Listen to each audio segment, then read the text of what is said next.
ये है मेरी साइड। देखिए क्या है कि हर साइड के ना एक अलग अलग व्यूज रहते हैं, अलग अलग कंसेप्ट रहते हैं। हमेशा मेरी साइड जो है दूसरे साइड से आपको डिफरेंट मिलेगी।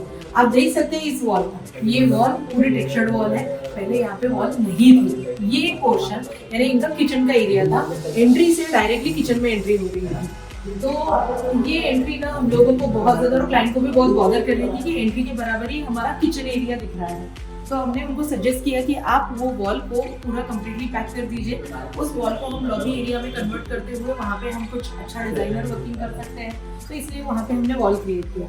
और ये जो आप एरिया देख रहे हो, ये एरिया पहले क्लोजेट में था। ठीक है, यहाँ पर सिर्फ इतना सा छोटा सा एक डोर दिया हुआ था। पर हमने अभी जो लिविंग और किचन का जो कंसेप्ट चल रहा है कि लिविंग, किचन और डाइनिंग एरिया पूरा एक साथ ही वर्किंग में आना चाहिए, तो हमने इसे यहाँ से ओपनिंग दे दी। तो living area to kitchen area ये पूरा पोर्शन हमारा अभी ओपन हो गया है। तो आप देख सकते हैं कि यहाँ पर हमारा ब्रेकफास्ट काउंटर भी आ गया है। और यहाँ पे हमने मंदिर का भी प्रोविजन दिया है। मंदिर में आप देख सकते हैं कि ये डिको पेंट में हमने इसके डोर्स वर्किंग किए हैं। यहाँ पर बेल्स वगैरह इस तरीके से आई है। और इंटरनल हमने इस पैटर्न में मंदिर का वर्किंग किया है। ये जो बैक आप देख रहे हैं इसे ऑनिक्स कहते हैं। ऑनिक्स का ये वर्किंग दिया है। इसकी बैक साइड से लाइट इफेक्ट है। और ये ओरिजिनल मार्बल है जो हम लोगों ने किशनगढ़ से लाया हुआ था। तो आप देख सकते हैं कि मंदिर भी एक यूनिफॉर्मिटी के साथ दिया हुआ है।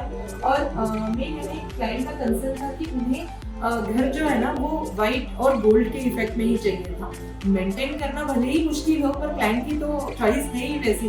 तो इसीलिए हमने ये पूरे घर को एक बेज शेड और व्हाइट और गोल्डन कलर में इसे दिया हुआ है। तो आप देख सकते हैं कि इनका हॉल भी जो है लिविंग एरिया में हमने उसी तरीके से ब्यूटीफाई किया है। यहाँ पे काफी सारे मुझे प्रॉब्लम्स आए थे वर्किंग करते टाइम, क्योंकि ये रिनोवेशन प्रोजेक्ट है और रिनोवेशन प्रोजेक्ट में हमेशा कुछ ना कुछ नई नई चीजें ना बॉदर करते रहती है। पर फिर भी हम लोगों ने हर किसी चीजों को आगे ओवरकम करते हुए यहाँ पे पूरा एरिया हमने डेवलप किया। आप देख सकते हैं कि ये बैक साइड जो एरिया है ये भी कंप्लीट ऑनिक्स है। ऑनिक्स किस तरीके से लगाया जाता है, इसके बैकलाइट की जो इफेक्ट रहती है वो कितने वेटेज की होनी चाहिए, उसके बाद वहाँ पे लाइटिंग किस तरीके से होनी चाहिए ताकि उसमें से लाइट जो है फ्लो हो। अब ये क्यों? क्योंकि यहाँ पे प्रॉब्लम ये था कि ये पोर्शन जो हम ऑनिक्स लगाते हैं वो होता है 15 mm थिकनेस, कभी 18 mm थिकनेस में जाता है। और इतना ज़्यादा जब ये मोटा पत्थर होता है और उसमें से लाइट इफेक्ट अगर पास हो रही है तो उसका जो वेटेज है वो भी उतना होना चाहिए। तो उसी अकॉर्डिंग आप देख सकते हो कि यहाँ से हर जगह से आपको लाइट इफेक्ट दिख रहा है। तो उतनी ही लाइट इसके बैक साइड में लगी हुई है। यहाँ ये जगह पे हमारा एक कॉलम आ रहा था, यहाँ पे कोई कॉलम नहीं था। ये डमी कॉलम है जो हमने क्रिएट किया हुआ है।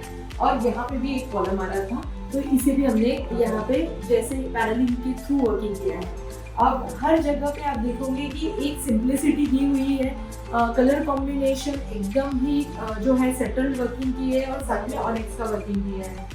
यहाँ पे इनका टीवी पैनल दिया है। टीवी पैनल में भी इन्हें स्टोरेज वर्क चाहिए था, वो भी फ्लूटेड बेस दिया है। लूवर्स का वर्किंग दिया है और साथ में ऑनिक्स का वर्किंग डाला हुआ है। और बाकी ये सारे जितने भी हमारे टेबल टॉप्स वर्किंग किए हैं ये हमने एक्रेलिक बेस में लिया हुआ है ताकि इनके एजेस उतने शार्प दिखे ना। और फिनिशिंग काफ़ी अच्छी आती है ऑन हम जिस तरीके से वर्किंग करते हैं। इनका ये सेंटर टेबल है।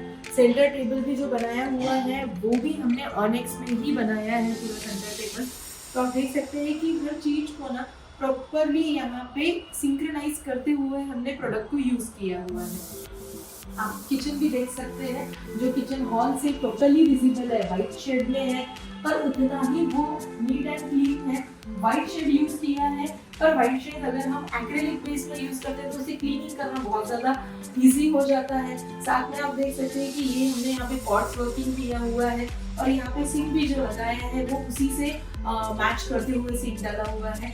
हमारे जो टाइलिंग वर्क है जो आप देख सकते हैं यहाँ पे वाइटिश बेस में ही हमने दी है और थोड़ा उसमें जो ग्रेस आया है वो कहीं एक अलग सा लुक क्रिएट करता है ताकि किचन को एक हाईलाइटेड मोड क्रिएट हो जाए। क्योंकि किचन कम्प्लीटली वाइट बेस में जा रहा है तो एक हाईलाइटेड चीज तो किचन में चाहिए है जो हमने उस डैडो टाइल से क्रिएट की है।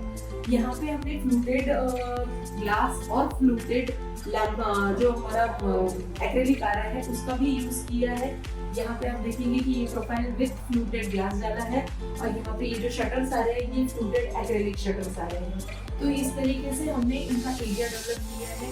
यहाँ पे अब मुझे काम करते रहते हैं इतनी ज़्यादा परेशानी हुई है क्योंकि ये बिल्डिंग काफ़ी पुरानी है और यहाँ पे जब हम रिनोवेशन वर्क करते हैं तो काफ़ी सारी चीज़ें हमने फ्लोर से लेके सब कुछ यहाँ चेंज किया हुआ है। प्लम्बिंग से लेके प्लम्बिंग, इलेक्ट्रिकल पूरा ही वर्क यहाँ हुआ है। तो बहुत सारे ऐसे मुझे डिफिकल्टीज आई है वर्किंग करते टाइम, पर फिर भी हमने यहाँ ओवरकम करते हुए सारी ही जितनी भी क्लाइंट की चॉइसेस थी और क्लाइंट की रिक्वायरमेंट थी वो रिक्वायरमेंट को फुलफिल किया हुआ है। तो आप देख सकते हैं कि इनका वॉश एरिया भी जो था वो भी काफ़ी छोटा था, उसे भी हमने अच्छी तरीके से डेवलप कर दिया है। नीचे का एरिया इनका काफ़ी ख़राब हो गया था तो इसे भी टाइलिंग वर्क करके हमने प्रॉपरली वर्किंग दिया है। सीपेज का इशू था उसको हमने टोटली सॉल्व कर दिया है। और इनके फ्लोर में मेन यहाँ फ्लोर है, इन्होंने फ्लोर में लगाया हुआ है नैनो वाइट। नैनो वाइट जो मार्बल आता है वो मार्बल इतना ज़्यादा हार्ड मार्बल रहता है कि वो मार्बल कटिंग के लिए बहुत ज़्यादा समय लगता है और साथ में पॉलिशिंग वर्क। तो ये सब कुछ चीज़ यहाँ पे ऑन साइड हम लोगों ने की है। टाइल ऑन टाइल हमने नैनो का प्रोविजन किया है। यहाँ पे ऑलरेडी एक टाइल लगी हुई थी, उसी के ऊपर एडेसिव से हमने नैनो वाइट प्रोविजन किया है। अगर आपको जानना है कि मैंने किस तरीके से नैनो वाइट इसके ऊपर पेस्ट किया हुआ है तो उसके लिए अगर आपको कुछ हेल्प चाहिए तो आप डेफिनेटली मुझे डीएम कर सकते हैं, तो मैं आपको किस केमिकल के थ्रू नैनो वाइट पेस्ट होता है ये मैं आपको बताऊंगी। तो इस तरीके से हमने इनका लिविंग एरिया और किचन एरिया डेवलप किया है। ये वॉल में भी है यहाँ पे तो इस वॉल पे कंसेप्ट थे जिस पैटर्न के वाइज हमने यहाँ पे मोल्डिंग वर्क किया है। यहाँ पे इनका गिटार अभी लगने वाला है क्योंकि साइड अभी हैंड ओवर हुई है तो इनके सारे इक्विपमेंट टोटली लगे नहीं है, वो लगेंगे। ये इनका डाइनिंग एरिया आ गया है। डाइनिंग एरिया के पोर्शन में भी काफ़ी कुछ चीज़ें हमने चेंज की हुई है। तो ये जो वॉल मुझे खाली पूरी मिल रही थी तो यहाँ पे हमने एक क्रॉकरी यूनिट क्रिएट कर दिया है और क्रॉकरी यूनिट के साथ एक टेबल टॉप दे दिया है ताकि जब हम डाइनिंग टेबल पे वर्किंग करें तो एक सर्विंग काउंटर भी हमारे पास हो।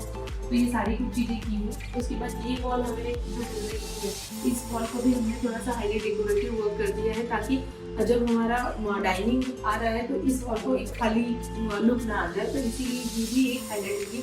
ये सारा कुछ वर्किंग हमने कार्पेंट्री में किया हुआ है, ऑन साइड वर्क किया हुआ है। कुछ पोर्शन हमने फैक्ट्री से मंगवाया है और कुछ पोर्शन यहाँ पे ऑन साइड वर्किंग किया है। किचन से लेके सारी चीज़ें जो बनी हुई है वो यहीं पे बनी है क्योंकि ये रिनोवेशन प्रोजेक्ट था, साइजेस प्रॉपर्ली निकल नहीं रहे थे, इसलिए कुछ वर्क हमें ऑन साइड भी करना पड़ता है। पर कारपेंटर की टीम उतनी ही ज़्यादा अच्छी थी कि उन्होंने काफ़ी अच्छी तरीके से फिनिशिंग देते हुए काम किया है।